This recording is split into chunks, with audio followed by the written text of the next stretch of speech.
Welcome to T. Roy's Card Shack, sports card break reviews, where we personally participate, break down, review, and interview the card breakers themselves.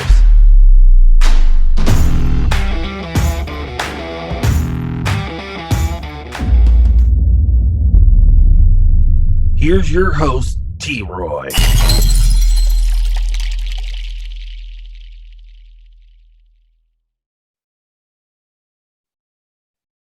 Welcome to T. Roy's Card Shack, sports card break reviews, where I personally participate, break down, review, and interview breakers from across the nation. I've got an exciting one for you tonight. This is episode 3. We will be interviewing Facebook's CardKingBreaks, Mike Wiczynski. He is fun. He is exciting. He really gives you an entertainment while you are in your breaks. You will love the interview and love the breaks. For this episode, we're going to talk about investments. What do I mean by that? There are certain reasons that everybody gets into this business now. One, you could be a flipper, which I'm not a big fan of, but I do understand to a point. There's nothing wrong with making a profit, but ripping people off, I think, is bad. Bad business, bad jives all the way around. But there is an investment for the people who want to get in this and turn and make a profit. Again, profit's not a dirty word, so let's not get lost in there. But also the investors bring to the hobby collectors treasures. What do I mean by that? Look at the business itself today. You've got the Luca sold for over $4 million. You've got the Honus Wagner, which is sold for over $3 million. You've got Tom Brady now, who's selling for over $2.5 million. It's crazy. The values just keep going up, up, and up. Now, how do you invest? Well, let's look at this closely. An investor likes to buy into a product, which would be a card. That card, then they can turn into a bigger investment. How do they do that? Usually by sending it away to be graded, which leads me to our grading companies. Now, there are a lot of grading companies out there to choose from, and some are great. Some are the ones that only people trust. There are some lower end ones, and it's gotten crazy. So let's start off with the one everybody knows, the professional sports authenticators, PSA. Professional sports authenticators are a great company. They have been around for a very long time. That's probably one of your more sought after cards that are graded. And what grade do you want? Obviously, everybody wants a Gem Mint 10, but not all cards are Gem Mint 10s, not even printed that way. So one of the best things you can do for yourself investing in a card is look at all the aspects that they're going to grade. Surface is a really particular one because keep in mind, they're not only looking at the front of the card, they're going to flip it over. They're going to look at the back of the card. They grade it the same way. So you got your surface, your edges, your corners, and your centering. Those are all key points that they are going to grade on your card, and they will grade it. You actually get on your label what your corners were, what your edges are, what your surface is, and what your centering is. They will grade those, encase it in plastic. It will be labeled, and they actually have a barcode. So you can actually type that barcode into their website, pull up that card, and it will give you how that card was graded.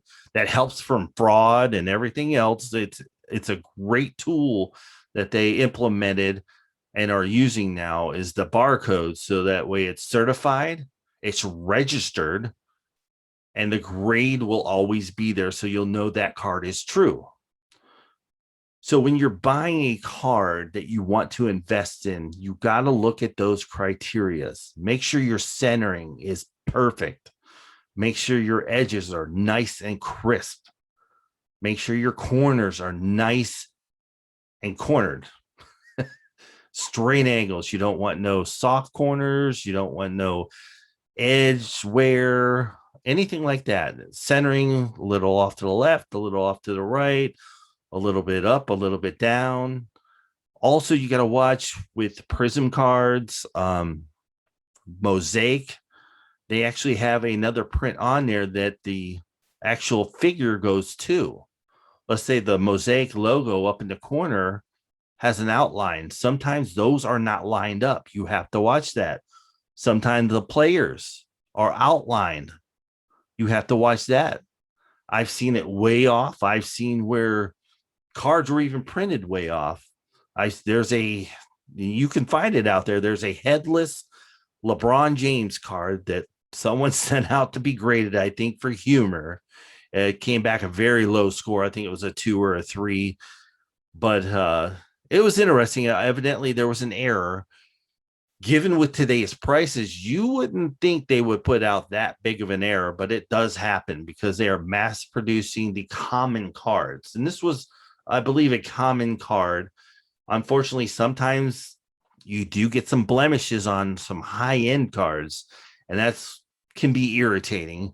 Hopefully, they have a better quality control as we go on. I know it was hard over the last year for the card companies because of the pandemic, but it is what it is. And sometimes we get a phenomenal card that will never get a 10. And sometimes we'll get a phenomenal card that will get a 10. They're out there. So that's one of the hottest things. It has gotten so busy, so packed. PSA has stopped accepting cards. They are no longer accepting cards.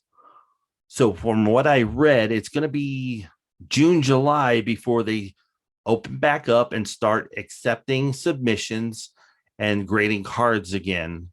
Because right now, I know they were backed up for months worth. So they had to shut it down as far as accepting the submissions.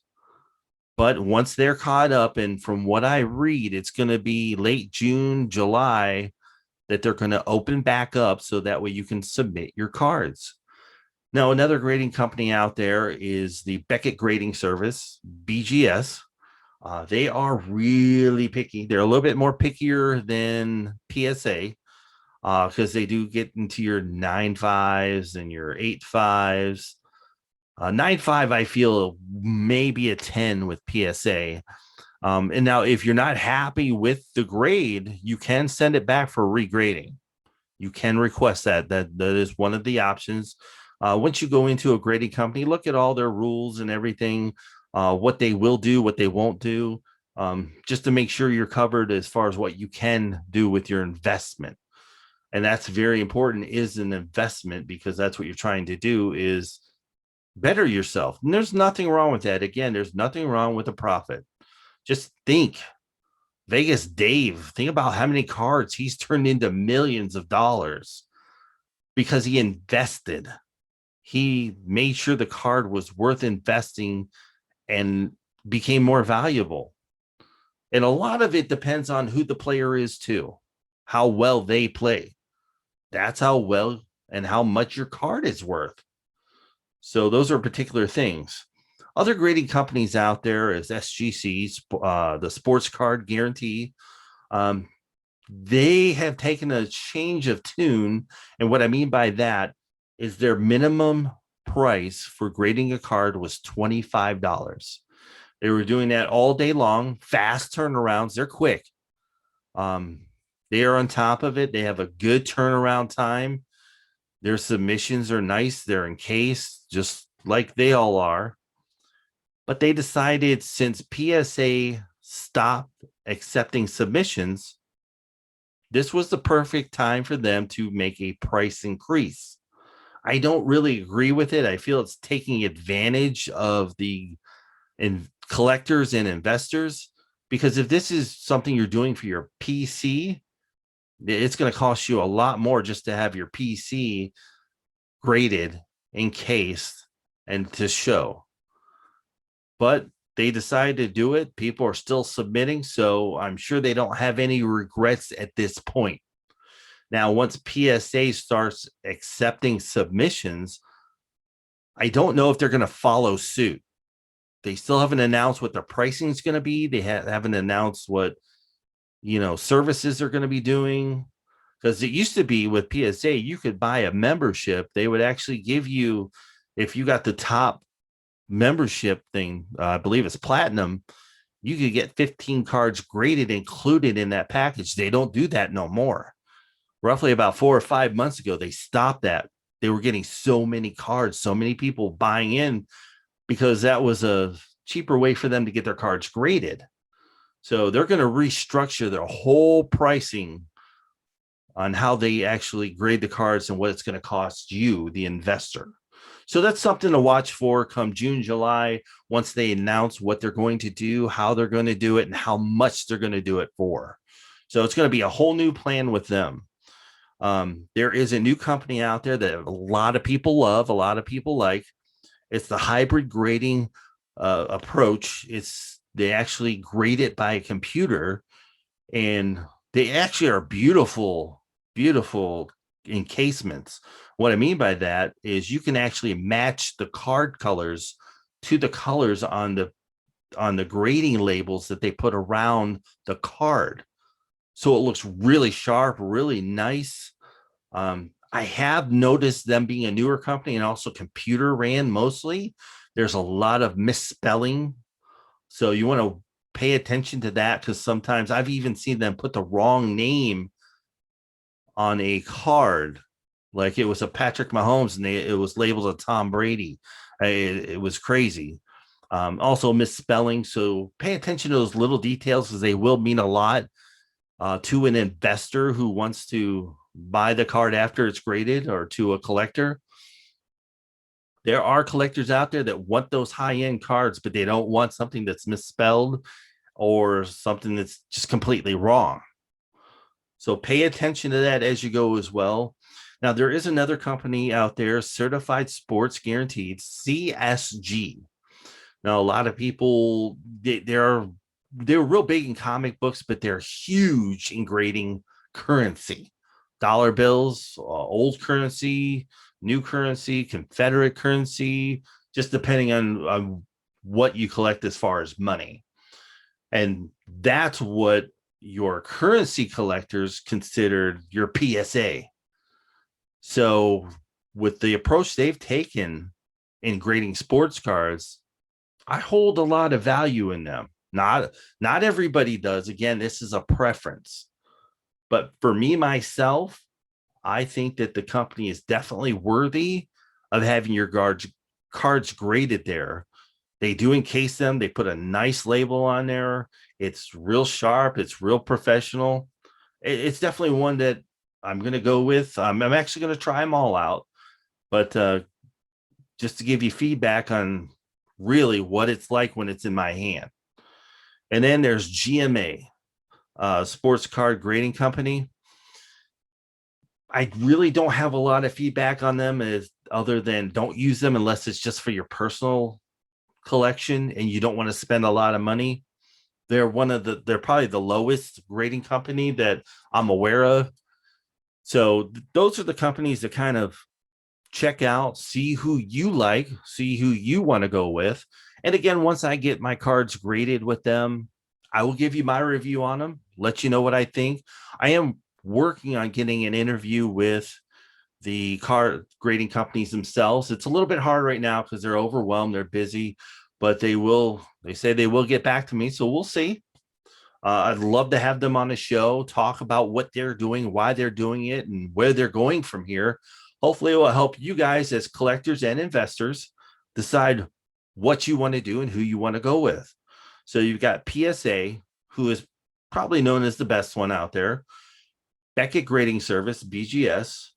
You got Sports Cards Guaranteed, SGC. You got Hybrid Grading Approach, HGA. You got Certified Sports Guaranteed, and that's CSG, and then GMA. Again, went over them. Check them out, see which one you like. Check out cards that are already graded. Make sure that they do get a barcode and that they can be registered, so that way there's no fraud. It's a great thing. Well, that leads me into our interview for tonight. Again, he is from CardKingBreaks on Facebook. Also has his own website. We'll get to that. His name's Michael Wiczynski. He is fun. He is entertaining. He has great breaks.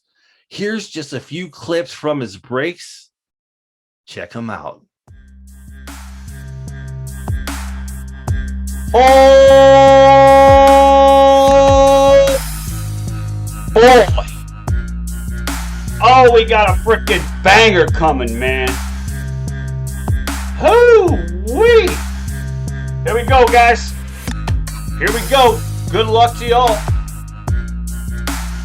Oh, how about this? Julius Randle going to the Knicks. That is a good-looking card right there. My gosh. Congrats to the owner of this card. Here we go. We got the man himself. Boom, baby! Anthony Edwards, Minnesota Timberwolves. Get you some. Boom, baby! Sean Blakely, you did it again, brother. Wow, big hit. All right, guys. Good luck to y'all. First auto. Hey, that's not bad at all. Number to 99, Elijah Hughes going to Utah. Going to Utah. Who's got him? That is Steve Olson. There you go, Steve. We're going to keep you around for a little while longer, Steve. I feel it. Slide that up. Get the Card King Lucky logo. Here we go. Good luck to y'all. Uh-oh. We got an Origins autograph. Gold ink. Say what? Inscriptions. Here we go. There we go. Tyrese Maxey. Tyrese Maxey. Oh, this is a nice card right here, man. How about Crunch Time? LeBron James. My gosh, that's sick. Who's got the dang Lakers? Heath Richardson. There you go, brother. Jalen Smith. Oh, boom, baby. LaMelo Ball. That's a big card right there going to the Hornets. Who's got him? Hornets is going to Steve DeRyan. There you go, buddy. Ooh, nice card. Tom Brady going to the Bucks. Johnny. That's a good-looking card, brother. All right, guys, here comes the silver. Good luck. Boom, baby. Going to Miami. True silver. Here we go. Nice card, Derek. Very nice card, buddy. What we got here? Appreciate the fill. Best of luck to you all. Oh my God. Oh my gosh. I tell you all, man. Wow. There's a reason why they're priced the way they are, man. Congratulations. Last guy mojo. Boom, baby. Jalen Hurts. Wow. Last team had to run a mini. Y'all slept on the Eagles?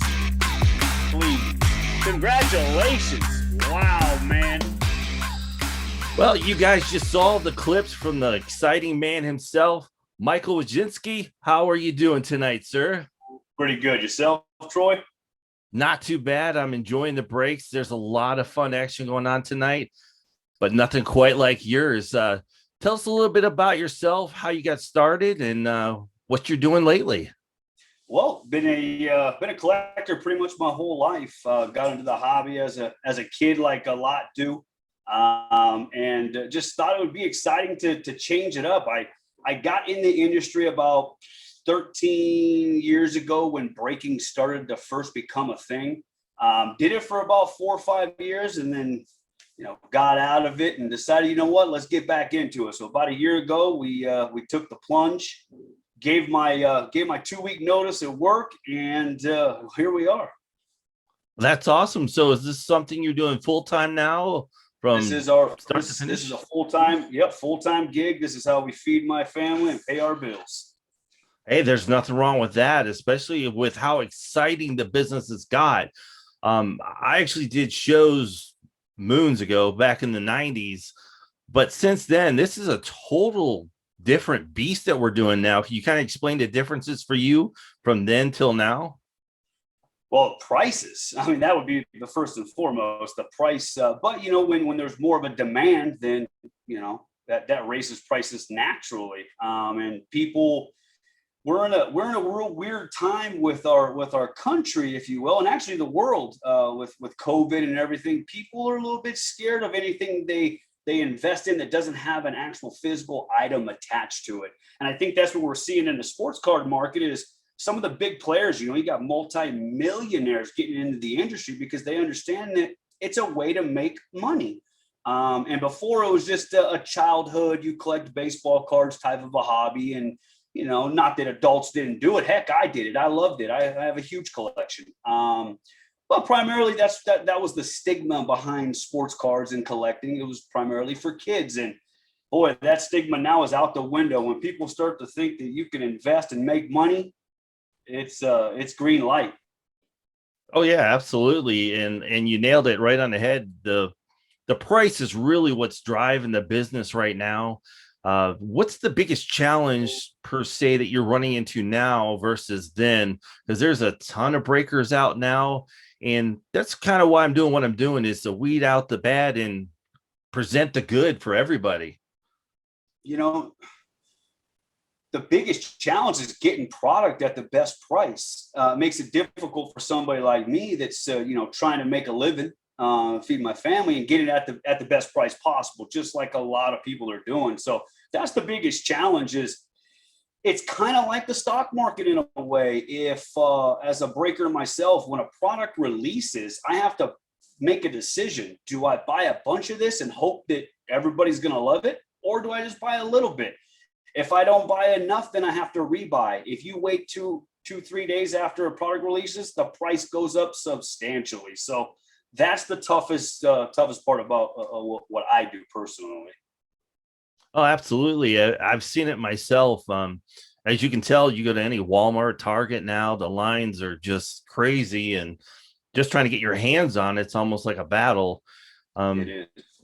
In some ways, it's kind of sad because of the flippers who are just not really in it for them for the hobby and for making a living. They're just in for a quick buck to get in and get out. And I think they're the ones that are really kind of making it harder for the real true breakers and investors. Yeah, that's one of the things that I kind of despise about where the hobby is kind of going myself. And you'll notice by watching my videos, I strongly emphasize that, hey, this is about the hobby. It's not about the money. I need to make just enough money to be able to pay my bills, support my family, feed my kids. Outside of that, it's about the hobby. It's about having fun. It's about family. I refer to a lot of people in my room as family. All the regulars, I get to know them. They let me know about their health and all kinds of stuff that they have going on. And I want to know that type of stuff. I spend so much time with those guys as much as I do my direct family. So I want people to know that it's okay to still have it about the hobby. It's not about the money. Right. No, exactly. And as I've always explained to my listeners, profit's not a dirty word, but nobody wants to get ripped off. And I think you really drive at the fact of making it affordable, making it fun, making it entertaining and accessible for everybody who really loves what this is. Yeah, that's one thing I enjoy. That's Sorry. First and foremost. No, it's first and foremost. If it's not fun, if it's not affordable, well, first off, if it's not affordable, then it can't be fun, because the average person just can't. They can't afford to do it anyway. So it's got to be affordable first and foremost. And if it does get a little pricey like it is, have a lot of fun and put on a show and have a good time doing it. Oh, absolutely. And as you know, you're going to range from your cheaper breaks to your more expensive breaks, but you have buyers for every break, which is a good thing. I think the one thing I really, truly enjoyed about this, and I spoke with some other breakers, is bringing the memories to not just yourself being a child, but to your children now. and growing and having that to look back on. Absolutely. And that's very important. I got 3 daughters myself. My middle daughter, she's 3. And if you go back probably 3 weeks, you'll see her live on camera that in our group breaking her first packs ever of Pokemon. And boy, oh boy, did she get a kick out of it. So the next day we went to the store, we bought the album just like I did when I was a kid, and all the little card sleeves. And she spent hours putting these cards in these sleeves. And just tonight, she was like, "Hey, Daddy, I just did my first break." She's at the kitchen table sorting her cards. And so that's what it's about. That's exactly right. I have 2 daughters myself, and one's 8 and the other one is 15 soon. But they both love it as well, and they're just excited to get their hands on the cards and take care of them. Not quite like when I first got in when I was 4 years old. I really didn't know how to take care of the cards. I kind of wish I did back then, but that's really what it's about. So going forward, what are you guys' plans? Is there anything you're looking to build off of, or new avenues to go down? Yeah, we're looking into getting more customers in our group. We're expanding a lot onto YouTube, and a little bit on Breakers TV, stuff like that. Dabbling in Instagram. So we're just trying to grow our following a little bit more. Back in the day, I had a pretty huge following. So just trying to get some of those guests back and just rebuild it. But man, it's been a ride this last year, that's for sure. Oh, absolutely. And I think it's only going to get wilder as we go, because these products, they're hot. You look at the Prism basketball, the Origin basketballs that just came out. Baseball is now hitting the market. What sports do you cover as far as going forward? Do you cover all sports or just certain ones? So primarily the main 3. So football is our number 1 in our room.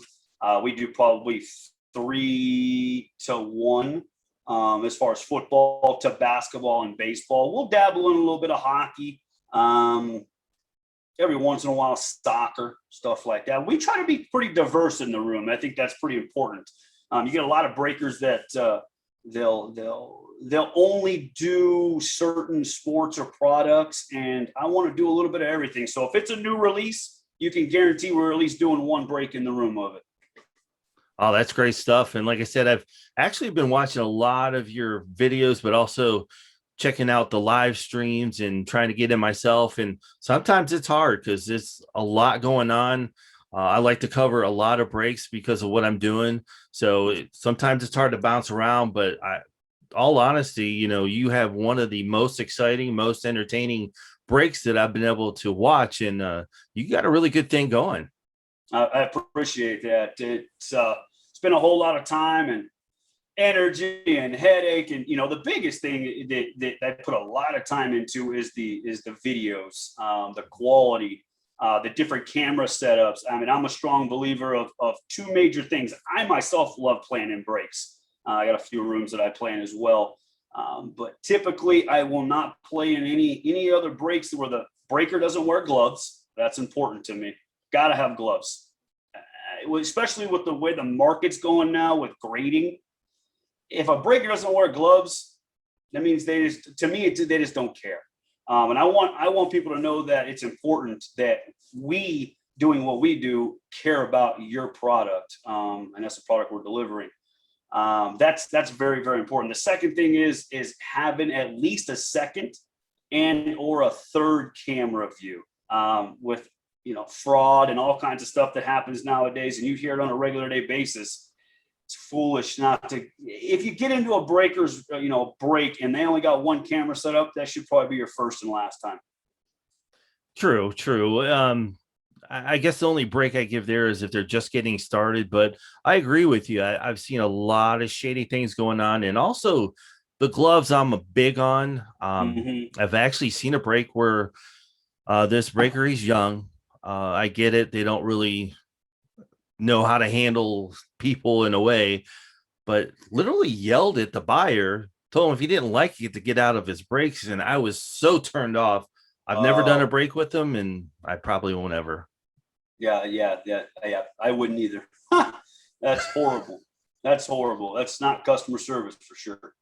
Oh no, not at all. But going forward, with your guys, everybody finding you, you want to tell everybody where they can see you, find you, and get into your breaks?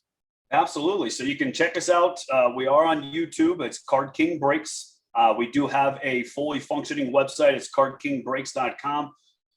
That's another thing that a lot of breakers are doing that is a little different than us. We pretty much try to run all the main breaks directly off of our website, which is CardKingBreaks.com. So you can buy all your main teams there. And then a lot of the action does happen on, updating lists and all that good stuff on the Facebook group, which is Card King Breaks as well. So you can find us there and on Instagram, Card King Breaks. That's awesome. I'm glad to promote you because, like, again, you're one of the most exciting breakers out there. I want everybody to have a chance to come see you, join in, have part of the fun, and really you care about the product and you'll help their investment as well. Absolutely. Going forward, I'm sure we're going to talk again. I plan on doing some more of interviews and definitely have you on again. Appreciate you, Troy. You make sure you take care of yourself, man. I will. You as well. Have a great night, sir. Thank you. You too. All right. Bye-bye. That was a great interview with Michael Wiczynski of Card King Breaks. Boy, we are at my favorite time of the show. That's right, T. Roy's Breaker Tips. My breaker tip of the day is shipping. As you know, you're handling everybody's investment. It could be for their hobby, it could be for them to invest further in, or it could be for them to actually flip. So when you're actually shipping it, make sure you take care of it like it was your own.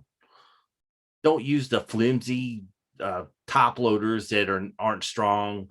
Put some cardboard in there, tape it around so the cards don't slide out. Use bubble wrap or a bubble wrap envelope. Those are the really good things to use when you're shipping. That way it protects it. Don't be afraid to put tape around the envelope itself. So just in case it gets wet, the package itself, the card will be safe and secure inside. Well, this ends another episode. Again, if any one of you guys want me to join your breaks, join the action, interview you, make sure you send me a message. troyscardshack@aol.com. Yes, again, I said AOL. That's old school. That's what I like. That's me. So be sure to send me an email. Let me know where you're at, where I can find you. We'll hook it up, do an interview. And if you know of anything going on out there, scams, frauds, or anything else, let me know that as well. I want to share it with you so everybody's aware. Be safe out there. Have fun breaking. We'll see you next time.